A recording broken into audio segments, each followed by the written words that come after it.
Ils roulent déjà dans plusieurs villes du monde. Des minibus sans conducteur sont à l'essai au Parc olympique de Montréal. Des véhicules conçus pour repérer les piétons et les obstacles, mais sont-ils vraiment au point? Bador Zabian les a essayés.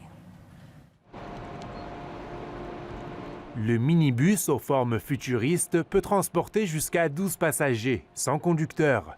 Le véhicule électrique vient d'arriver sur le sol québécois. EasyMile, la compagnie française qui le fabrique, souhaite en vendre au Canada. Elle s'est associée avec le Parc olympique pour des essais avec le personnel des installations. C'est l'ordinateur qui fait le travail avec, on m'a expliqué, là, des capteurs laser, des gyroscopes, un GPS. Une telle navette semble idéale pour répondre aux besoins. On s'est dit, il faut regarder ça de près parce que ça permet de relier le jardin botanique, l'insectarium, le biodôme, le vélodrome, le planétarium. Les navettes sans conducteur comme celle-ci sont équipées de différents capteurs qui leur permettent de se diriger, mais aussi d'effectuer des arrêts d'urgence si c'est nécessaire. Mais il reste encore des réglages à faire.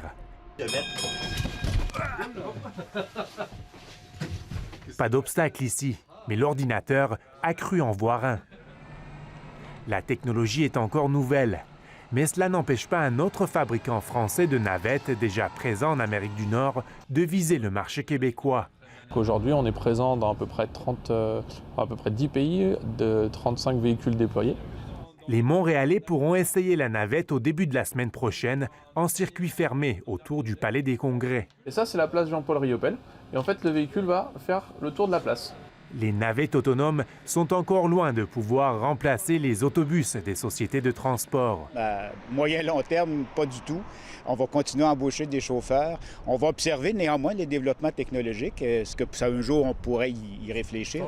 De quoi rassurer ce chauffeur. Encore 4 ans. Dans 4 ans, je prends ma retraite. Donc, ça va être bon, dans 4 ans. Ici Bador Zabian, Radio-Canada, Montréal.